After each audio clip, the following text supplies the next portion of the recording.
The New York Rangers season is over. They are shut out in Game 7 by the New Jersey Devils. They lose by a score of 4-0. And the New Jersey Devils were simply the better team. We will discuss a lot in this episode. The New York Rangers, for me, I look back at this series and there was a chance to win it. Now, going in, I thought New Jersey was going to be really dangerous, and that was proven true. The thing that hurts about this moving forward is that there was a path. Look, the Boston Bruins were eliminated. The Tampa Bay Lightning were eliminated. The Colorado Avalanche as well. There was, certainly an avenue. And I think if they got by New Jersey, I think the road could have really gotten a little bit easier from there. Now, look, you look at the way the Rangers played, it's like they really weren't going to get it done. And they probably wouldn't have. Obviously, it's tough to do. But you look at the series, where it was lost was really Game 3 and 4, I guess. But really more so 3, where the Rangers, it was there for the taking. They just didn't fucking grab it. And again, that's back-to-back years now with a 2-0 series lead, and they don't get it done. You can't have that. That's just, no. That cannot happen. And that's what sucks. The Devils, didn't really get their mojo and swagger going, I'd say, until Game 4. Game 3, the Rangers were probably the better team. And it was just at that time, you're still thinking, all right, the Rangers are really in complete control of the series. And, it goes to overtime, and they don't win. And from there, but there's still no excuse from there to go as bad as it did. Game 4, as shitty as the Rangers played, they were right in that game. And the Rangers tied up early in the third, but then Siegenthaler scores midway through the third. And then Game 5 and 7, it's reminiscent of 2015 versus the Lightning. Now it's different, and that one hurts more for many reasons. But that was a conference final. Game 5 and 7 were at MSG. The Rangers won the President's Trophy that year, coming off of a Cup final appearance. So that one hurts more, but just in the sense that they got shut out in 5 and 7, and in Game 6, the middle game, they score, I think that year it might have been 6 goals. And then in this one, it was 5 goals they scored, but 5 and 7 shut out. The Rangers scored 2 goals combined in their 4 losses. Just an absolute and utter joke for the Rangers. And this is what we've seen in the past. The one person that deserves no blame is Igor Shesterkin. It's kind of like Henrik Lundqvist Part 2, where he really did everything that he could to keep them in it. It was an amazing series for him from start to finish. The only goal that I look back on and I say, yeah, he might want to have that one back is the Siegenthaler goal in Game 4. And even that one wasn't horrible, but that's the one where, all right, but the point is that Shesterkin was magnificent. Let me see if I can get the final numbers on him in the series. 931 save percentage and a 1.96 goals against average. He was brilliant. And I feel bad for him. I really do. He didn't deserve this, but the team completely let him down. And look, you got to give a lot of credit to the New Jersey Devils. As much as I want to rip on the Rangers, and I will, I definitely will. The Devils just simply better, and I do think they're going to beat the Carolina Hurricanes. I do. Now, here's the difference. The Devils, they might get caught off guard a bit because Carolina actually tries really fucking hard. And Carolina's a hardworking team, so that could throw them off initially. But as we saw with this Rangers series, the Devils, they'll make the adjustments and they'll get it done. But look, it's a bitter pill to swallow when Lindy Ruff is the coach on the other end, who was the assistant coach here, his reputation really had gotten a lot worse. He was the Buffalo Sabre coach for a very long time, then was the Dallas Star coach. But it was kind of a joke that Lindy Ruff was named the Devil head coach. And the fact that, what was this? I guess this was probably, year 3 for Ruff? I think. Let's see, for Lindy Ruff, it must have been. And they stuck with him. I thought they were going to fire him after last year in New Jersey, but they didn't. But what an amazing turnaround. I don't want to make this much about the Devils, but I just have to say, that's a team that really, really deserved it. And it's just too bad because the Rangers had them on the ropes, and they didn't get it done. And Akira Schmid, look, on the one hand, he wasn't tested really at all. On the other hand, he really did a very nice job. And again, I kind of wish that that the Rangers hadn't scored all the goals they did in the first 2 games. I wanted Vitek Vanacek to stay in. I literally said in Game 2, all right, we're going to win this game. Maybe let's not. And again, you can't take anything for granted, right? Because the Rangers were up 3-1 at the time. So I don't remember if I said it when it was 3-1 or 4-1, but I was like, if we score enough goals, they're going to take Vanacek out and put Schmidt in, and that's what happened. and it did not work out for the Rangers. But let's start talking about, and we're going to talk about this game as well, but I want to, sort of talk a lot about moving forward and my thoughts on this team. And the first thing that comes to mind is you have to get rid of Artemi Panarin. It is an absolute must. And my fear is that you're not going to be able to. He really, this contract is basically unmovable. $11.6 billion for the next 3 years, and he has a no-move clause. I don't know how it happens, but it needs to happen. And I'm pretty sure Chris Drury wants to do it. I'm almost certain Chris Drury, not even if you gave him truth serum. I think he would never put this out there, in the public. But I think that he knows that Panarin, you are not going to win with this fucking guy. No way. And it's funny. He was actually as bad as he was last year, he was actually worse this year in the playoffs. Last year, he was able to kind of put together, it's almost surprising. 6 goals, 10 assists, 16 points in 20 games, which for him isn't great, but whatever. And that was awful. Look, he had the Game 7 game-winning overtime goal last year against the Penguins. He was fucking awful last year. What did he do this year? Oh, he put up 2 secondary assists in Game 1, and that was it. That was it. He put up 2 points in 7 games.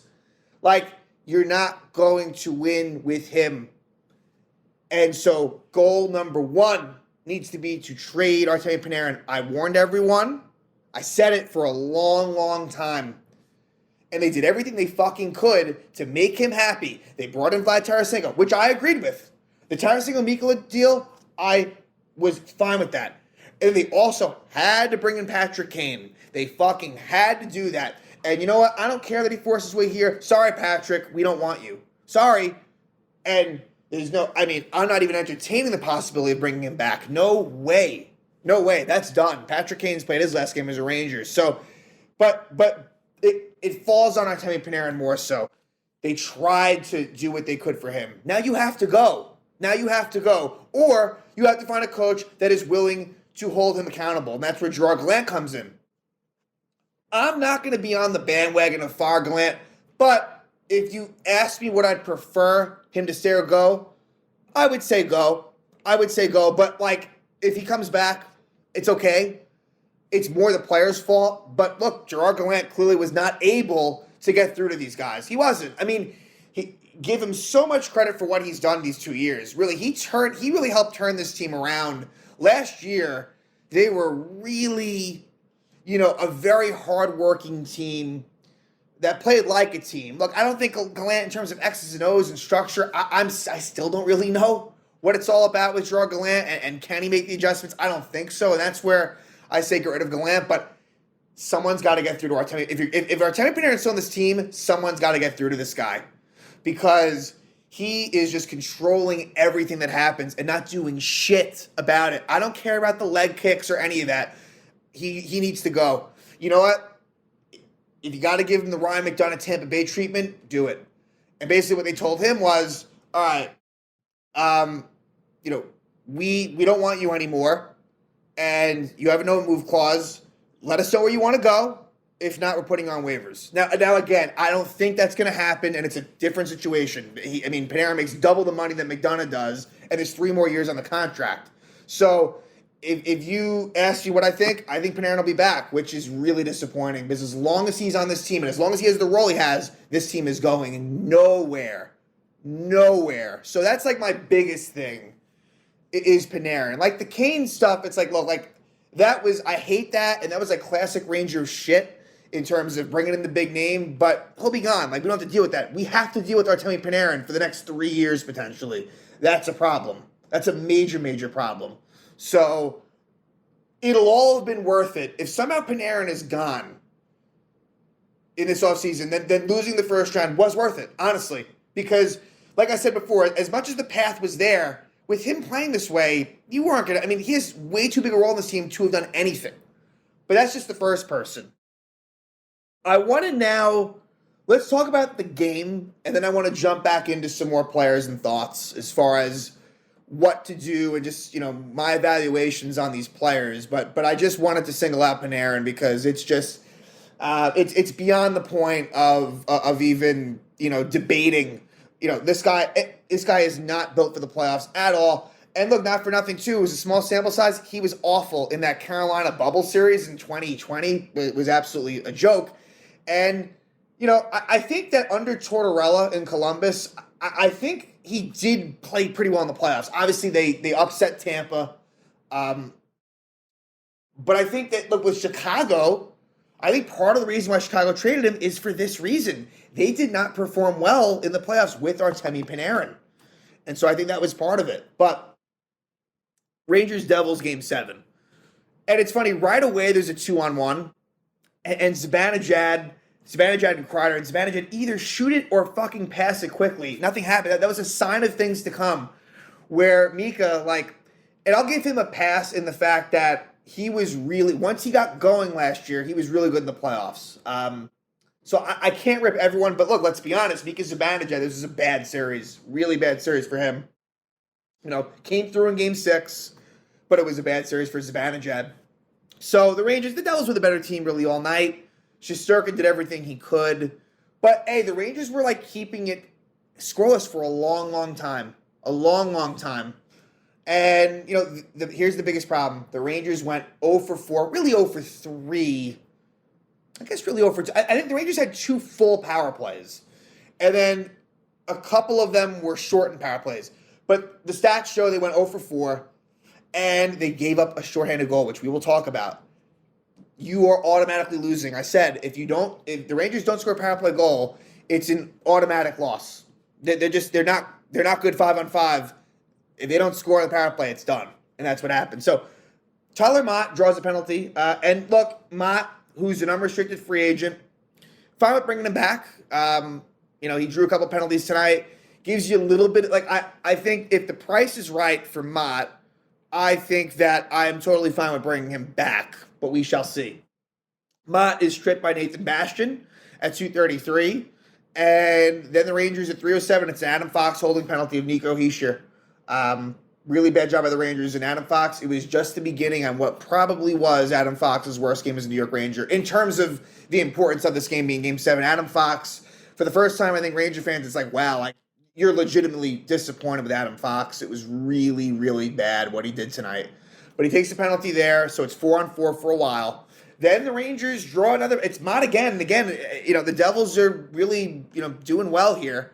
But Severson trips Mott, and the Rangers power play does not score. And on that one, there were chances. Well, it was either that one or the Okay, because the Rangers get a power play again at 14:02. Kevin Ball's called for delay of games. There was 2 power plays in quick succession, but the Rangers don't score on either of those. Those were the killers. Those were the 2 full power plays, and they happened right after each other, and they don't score. If you score there, everything could have been different. The Rangers take a lead here. It probably would have been. Now, would they have still won? No. But the Rangers really needed that first goal. They really badly needed it. The Rangers hadn't scored at the Prudential Center since Game 2. Shut out in 5 and 7. It's embarrassing. So we head to the second period, and it's scoreless. And to me, that was a win for the Rangers. To come out of that period 0-0 was a win. In the second period at 7:46, K'Andre Miller, high 6, Timo Meier. Let's talk about K'Andre Miller real quick. Really big disappointment for Miller in this playoffs. What did he have statistically? I don't think it was a whole hell of a lot. It was 1 assist in 7 games.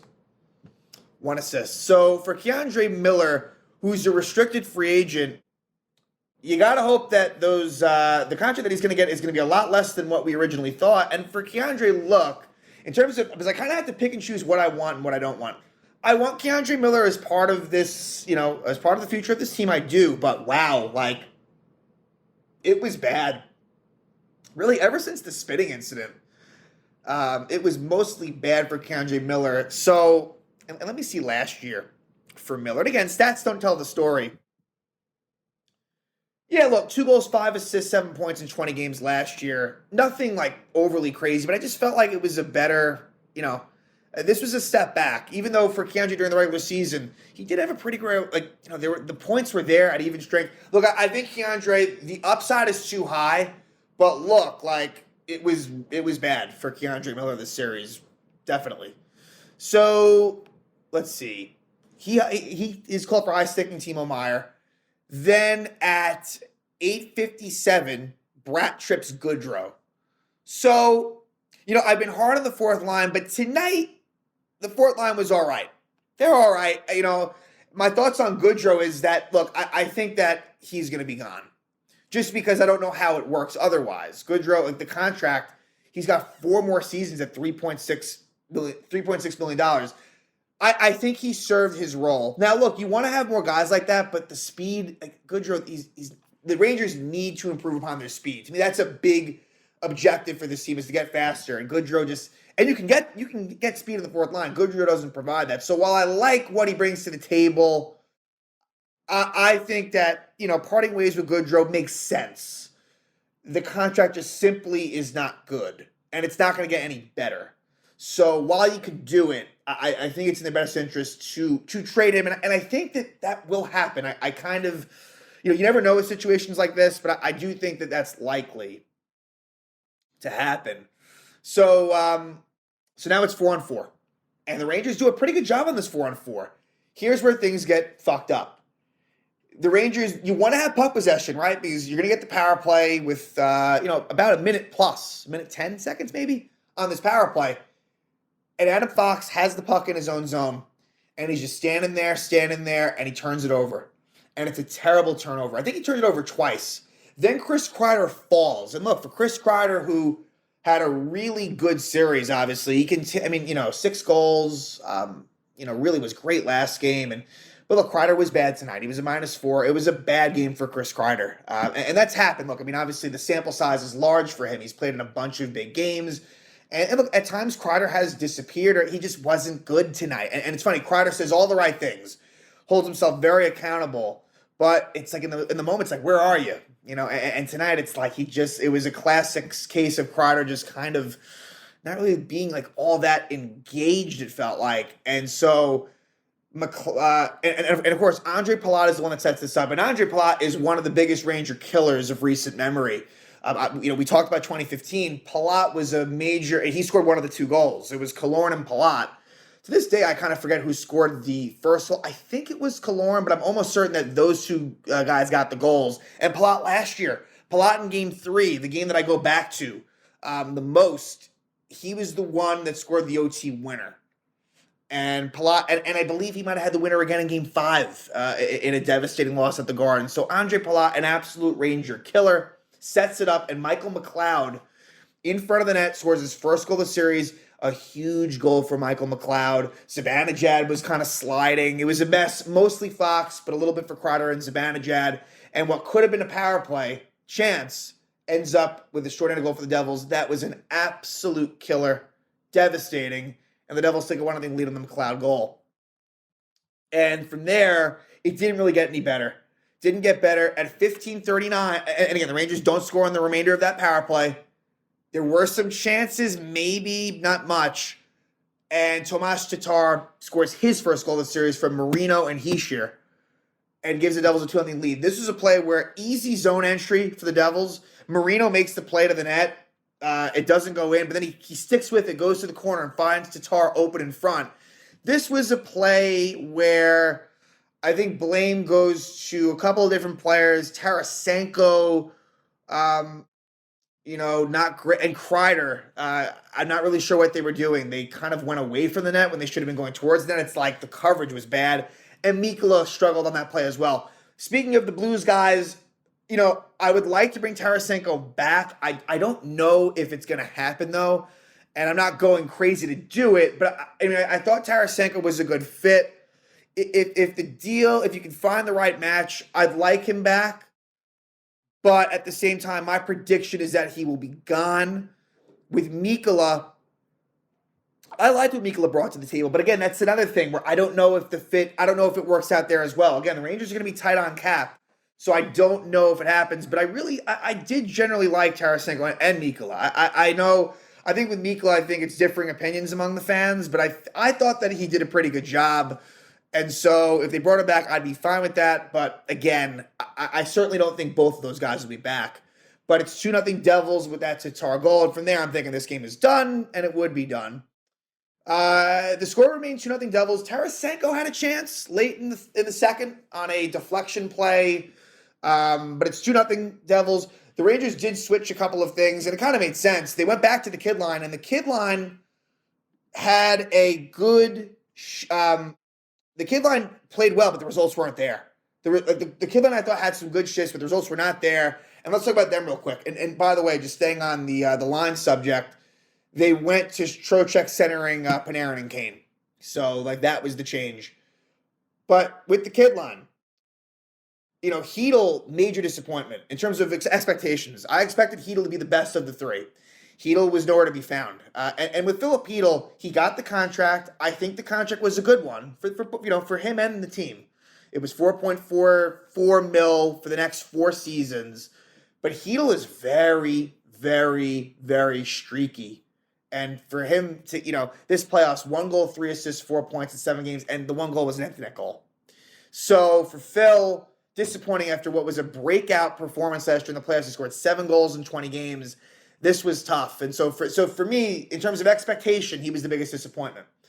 Kakko, look, he kind of is what he is. I think I'm fine with moving forward with Kakko. I think that, he can be an effective player. Will he ever be the number 2 overall pick? What you'd hoped he'd be? No. He won't be.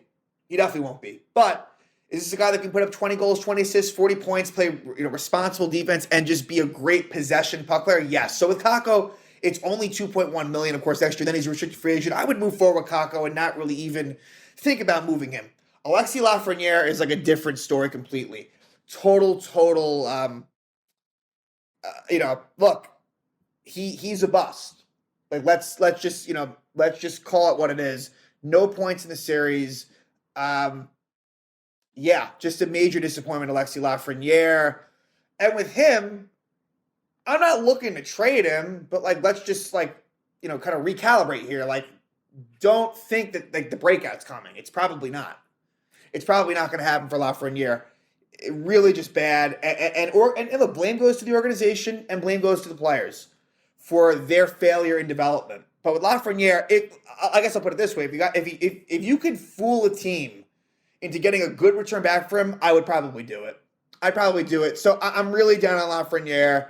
I just don't really see it developing for him to become a star in this league. And I don't. Whereas Kakko, I think that he could he could be a solid middle 6 player. Lafreniere, I don't really know what it is. I don't really know what he'll be. So really, really sad. But I think I've come to the conclusion that this guy is not going to be a star in this league. And look, I'll be happy to eat my words, but I am totally fine with bringing him back. But if they wanted to shake things up and he goes, again, I think there's bigger issues. I do think there's bigger issues than Lafreniere, but that's just what it is. So we go to the third period, and in the third, more of the same. There were some good saves by Schmid, namely on Trocheck later in the third. It was the one setup that Panarin had that fucking worked. But there was a big hit by Trouba on Timo Meier. And Timo Meier didn't really do anything this series, and the Rangers still lost. It's crazy. Meier, no goals. Hischier, no goals. Looked like Hischier had a bunch of assists, and the Rangers still lost. But big hit by, and I guess I'm going out of order. Keandre Miller is called for roughing Nico Hischier 503. I didn't really agree with that call. It's a play where Shesterkin ends up down on the ice after Hischier Miller hits Hischier, and it takes Igor's legs out from under him, and they call a penalty on Miller. Rangers kill it off. Penalty kill did a good job in this one. And then later on in the period, Trouba with a clean hit, a patented Trouba hit. It's a bit for Jacob Trouba.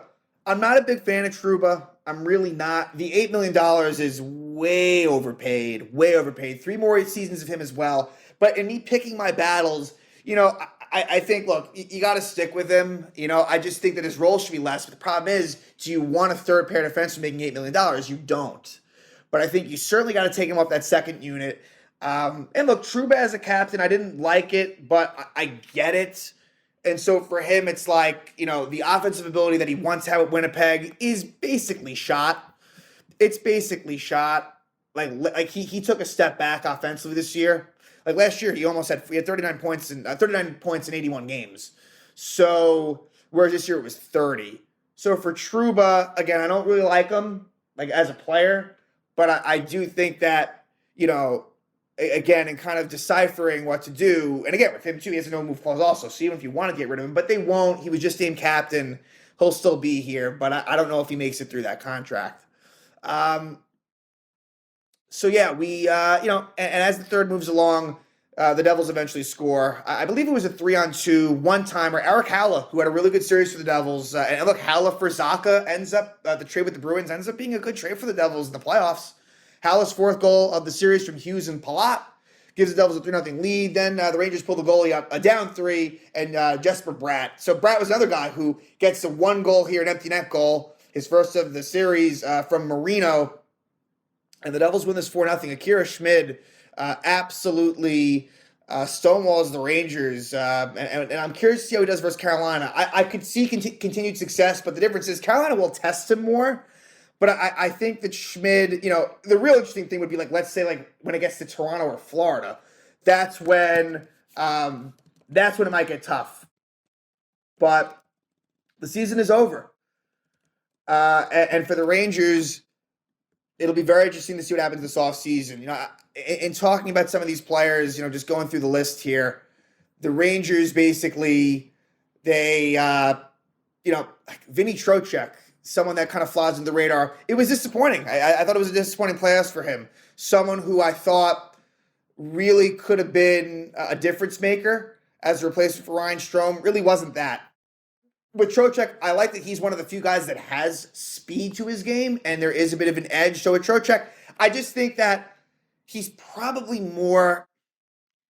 he's kind of like a tweener between second-line center and third-line center. And so for Trocheck, wasn't a fan of his series at all. But, there's bigger fish to fry here, so not going to get too hung up on that. I feel like I've talked about most of the players at this point. Again, Adam Fox, really, really disappointed with Adam Fox, but it is what it is. He is for sure one of the best players on this team, but really, really bad. But yeah, I think going into it's going to be a very interesting offseason. And Gerard Gallant's job status is probably up in the air. It's probably up in the air, and I know how, it can be as far as these NHL coaches, they get fired pretty quickly. And that's happened with Gallant in previous stops where he's had success and unbeknownst to everyone, he gets fired. But now I can kind of understand why that happens a little bit. I think that'll be interesting. I don't really I think it could go either way. I'm not sure. I'm not convinced he gets fired and vice versa. But that'll be interesting. But again, for me, the main objective is you have to get rid of Artemi Panarin, but I don't think it's going to happen. And so then it makes things very difficult. But the Rangers, it's too bad. There was an opportunity here. They blew it in Game 3, just as they did last year versus Tampa. Different situations, but they blew it. And what was also blown was an opportunity because, again, I do think that things were actually going to get a little bit easier. The Devils were really one of the best matchups from an anti-Rangers standpoint. They don't match up well with them, and that's a problem. The Devils, in year one of them playing well, are already in a spot where they beat the Rangers. You got to assess that because they're not going away. They're not going away anytime soon. So the Rangers, the changes need to be made. I'm not even talking about tear it down. I'm not saying that, although I guess that's contradictory with the, Panarin, me wanting Panarin gone, but I hope there's a way that you can get rid of him, kind of reshape the team a bit. I don't know if soft's the right word, but just there was a lack of heart. I do think the Devils were simply the better team, but it would have helped if the Rangers maybe gave it a little bit more. They didn't, and that's kind of scary in the playoffs. So, and that's where Gallant comes into play as well. A lot of changes to me need to be made. I think Chris Drury will try to do so. He seems like a general manager that will want to be active, but will he be able to? That's kind of the question. So we'll see. We'll talk about it all along the way in the offseason with updates and breaking news. And, again, it'd be greatly appreciated to please subscribe below. We're going to do a lot of content about the New York Rangers over the next few months. And, I want everyone to, jump aboard and let's, go through this together, and hopefully brighter days are ahead. Again, the New York Rangers eliminated their shutout in Game 7 against the New Jersey Devils.